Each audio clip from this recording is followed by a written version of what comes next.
Well, good morning, everybody. We welcome you inside the Xcel Energy Center here in St. Paul, Minnesota. Blues and Minnesota Wild tonight, and we welcome you into Game Day Live. It's an NBC Sports Network game, so all the other broadcasters are out. We went to the bench, and we got the master of the keyboard. This guy can pound the keyboard. Ask Keith Kachuk. It's Jim Thomas, the beat writer of the St. Louis Post-Dispatch.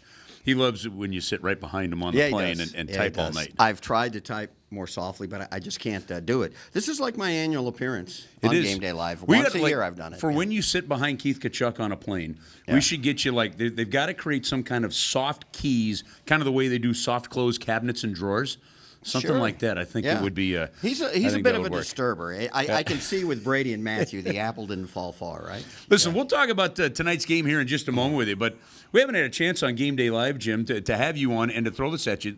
When you look back and realize what you covered with the St. Louis Rams and how that championship came about, and then the Blues championship last season, you really got to cover, as closely as you did, two of the most spectacular championships maybe in sports history. Yeah, certainly in St. Louis sports history. And for me personally, lightning struck twice in a career, 20 years apart. A lot of bad Rams football in there. And in all fairness, we were giving him plenty of junk. We started blaming you.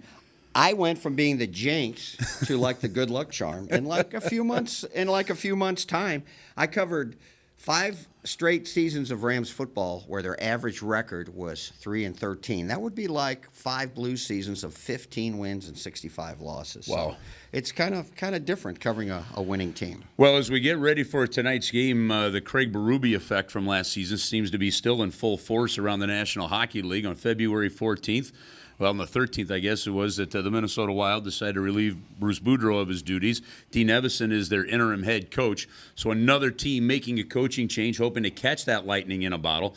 Now, prior to the coaching change, the Minnesota Wild had won 7 of their last 10 games, 7-3-1 actually in the last 11. They were trending well. They're 2-1 under their new head coach. They lost the first one. They've won their last 2. So once again, the Blues come into a game against an opponent that's trying to claw, fight, and scrap their way back in, as they only sit 4 points out of a playoff spot. Yeah, and they're right in the hunt, and maybe they don't do anything spectacularly, but they're a solid club, a lot of scoring balance, very good on the power play, especially at home. I think they've got the 4th best home power play, almost 28%. Zach Parisi near the top of the league, 11 power play goals. So, and Xcel Center, they're tough at Xcel Center. They have one of the better home records, so it's going to be another tough one. All right, the St. Louis Blues coming off of a terrific victory, a dominating victory in Dallas. And another one, Jimmy, where it was just next man up. Alex Pietrangelo, sick, he couldn't play. Tyler Bozak, lower body injury, he wasn't available. And the Blues went in and just systematically took care of business, and led by the big guy, Colton Parayko, in that game. I believe you call that. You're probably not going to give yourself credit. Before the game, we ran into you, and you said, you watch, Colton Parayko is going to be a freight train, and he was a freight train, up and down the ice, a couple assists, tied his career high with 3 points in the game. And it is amazing how this team just relies on its depth over and over and over again. And, oh, by the way, Vladimir Tarasenko, although he's on this trip, still out of the lineup. We kind of forget about that. They've gone, what? He got hurt in the 10th game. We're in, what, 63 tonight? Yeah, 63. So this will be 53 games without him, and here they are on top of the Western Conference. Yeah, still in first place. Now, Colorado, the Blues and Colorado, both teams on 3-game winning streaks. And Colorado wins last night. L.A. couldn't hold on to that 1-0 lead. Colorado came back and eventually win it on a shootout goal by Jonas Donskoy. So Colorado sitting just 1 point behind the St. Louis Blues. Now, the Blues have played one more game than the Avalanche, and the Colorado is idle tonight. The Dallas Stars play tonight at home against Chicago, so a little scoreboard watching to add to the mix here today. But the St. Louis Blues have managed to keep a hold of first place in the division, something they've had really on their own since the middle of December, and just continue to systematically do what they need to do to find success and rebound throughout tough challenges. Yeah, I think we'll be scoreboard watching basically the rest of the regular season. After today, we're in the teens, only 19 games. Where's the season gone, Chris Kerber? Man, it's gone fast. Yeah, it really has flight quick. All right. Potential lineup changes tonight we haven't seen yet. The team is going to hit the ice here. No, just about 45 minutes to an hour. It's a slightly earlier start, 6:30 start for the game here in Minnesota tonight. If Alex Pietrangelo is good and healthy and able to get back in there, you'd expect him to go in. Maybe Robert Bortuzzo to come out if things were to stay the same the way you would have expected them to be in Dallas. And then, of course, you don't expect Tyler Bozak in just yet. We didn't get an update on that yesterday. So maybe the forwards stay the same on that front. But having looked at all those options, this is a team that's starting to find its stride. And even, Jimmy, if you go back, not just the 3-game win streak, but you really go back to the Las Vegas overtime game, where I thought that the forwards tracked back maybe as one of the best games they've done all season to get this thing rolling.